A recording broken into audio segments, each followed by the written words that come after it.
Hey everyone, it's XP here. So recently, the new measures to contain the coronavirus outbreak requires all non-essential services to shut down. That includes my drum school where I've been teaching at. But thankfully, all of us educators have already been moving on to online teaching at the school's premises, but this time we'll have to do so from home. The good thing though is that I've quite an extensive home setup which I'll be using to conduct online lessons through Zoom. I've been tweaking with this setup quite a bit to get better sound and also to get better integration with the Zoom online client. And I thought this would be useful to share with those who are interested and with those who are willing to invest a bit more to get better sound. Before I begin though, I just want to mention that my drum school has already put up a lot of useful content online on how to set up for online drum lessons, which I will link to in the video and in the description.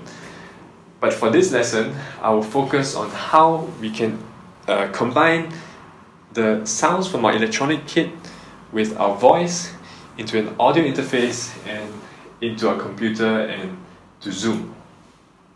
If there's enough interest, I'll also consider making a separate video where we can use our electric drum as a sample trigger. So for example, triggering software through MIDI notes to get even better sound. So let's get started. Alright, so the first thing you want to do is to go to your audio settings on your Zoom client and to go to advanced settings. You want to disable both the persistent and intermittent background noise because these are your drum sounds, and to enable original sound for your microphone. So this allows you to turn on original sound for any of your audio inputs. There are three ways to route audio to your computer that I will show you today. The first is to simply use the built-in microphone on your device. The second is to toggle between your drum and voice in the Zoom client. And the third is to combine your drum and voice before sending it over to the computer.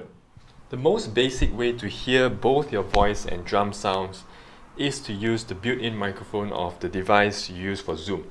This can be a computer, a tablet, or even a phone. But for the other party to hear you, you will need monitor speakers. So what you need to do is to go to your drum module, so in my case it's the Roland TD17, and look for the master outputs. So you will need cables, and if you are using stereo speakers, you have to use two cables, right and left, and these are 1/4 inch cables. If you only have a single speaker, you only need to connect one cable, so a mono output. For the other end of your output cable, how you connect it would depend on the type of monitor speakers you have. Most monitor speakers accept 1/4 inch cables, and some also accept male XLR cables. Notice that your built-in microphone picks up all the sounds happening in the room. Your drums will be heard through these monitor speakers, which will be picked up by the built-in microphone.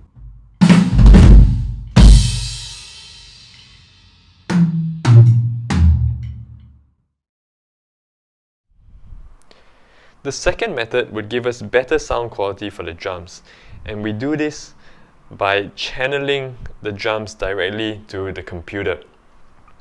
Now, many drum modules today interface with the computer using a Type A to Type B USB cable. So this is a Type A USB head, and this is a Type B square port USB head.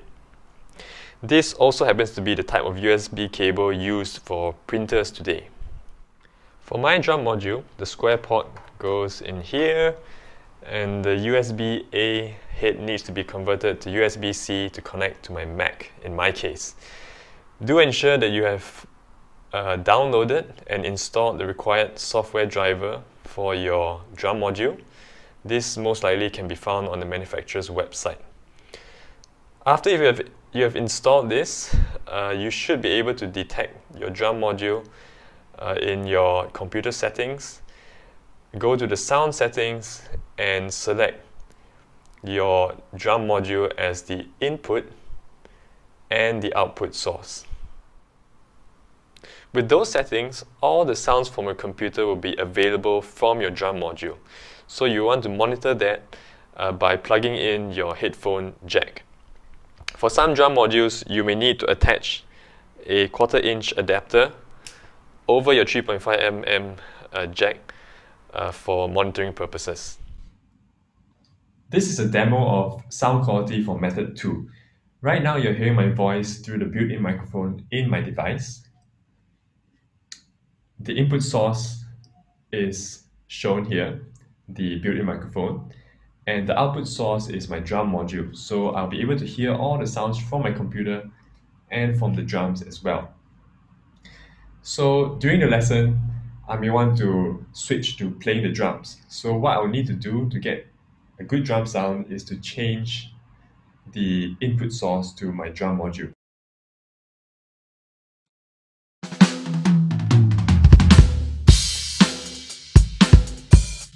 Here's a quick tip. If you want to get better voice quality, you can always buy one of these cheap microphones, clip-on microphones, and plug it into your computer. And now instead of using the built-in microphone, use the external microphone as the input source when you're talking, and switch to the drum module when you're playing. Another bonus tip if you want to share music, some drum modules have a mix-in or audio input that allows you to play to music from your phone or play to a click app on your phone. So this can be done.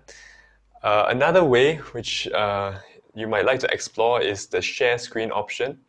So if you have Spotify or some other music player running in, as a separate app, if you tick this option, share computer sound, you can also play to music. I'm not sure about copyright issues, but this is something you may want to explore. And finally, there's also another option to play to the click within your drum module if it has that function. So let me show that to you now.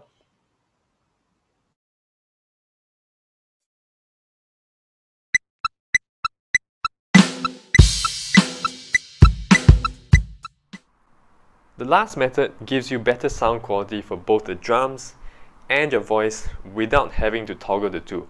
This is because we mix it all within the audio interface before we send it to the computer using the same USB cable.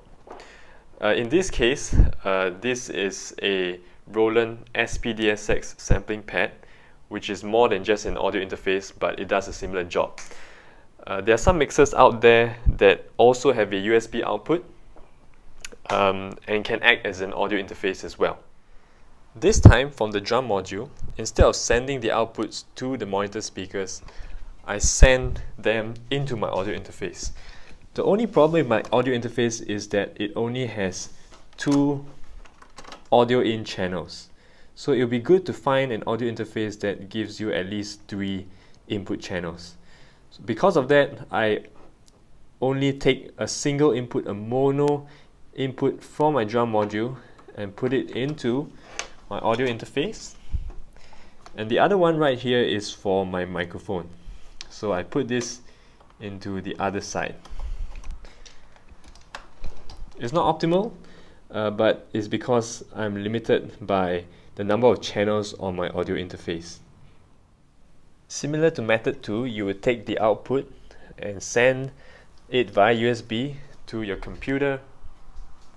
And likewise, you have to install the driver for your audio interface and also send the output into your audio interface and listen to what's happening in your computer through your headphones. Now there's no need to toggle between the microphone and the drums within the Zoom client. All you need to do is to select your audio interface for both options, and when you're done talking, just turn off the microphone and start drumming.